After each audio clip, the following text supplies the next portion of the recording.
శత్రు విజయం కోసం చేసేటువంటి ప్రత్యంగిరాదేవి హోమం, అదేవిధంగా ఇంకా చాలా రకాల హోమాల్లో వీటిని వినియోగించడం జరుగుతుంది. వీటితో దిష్టి తీసుకున్నట్లయితే అన్ని రకాల దృష్టి దోషాలు సమూలంగా తొలగిపోతాయి.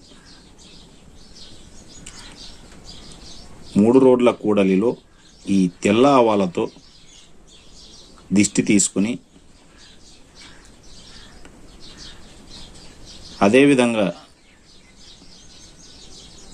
దిష్టి తీసుకున్న అనంతరం ఆ తెల్ల ఆవాలను అక్కడే వేసి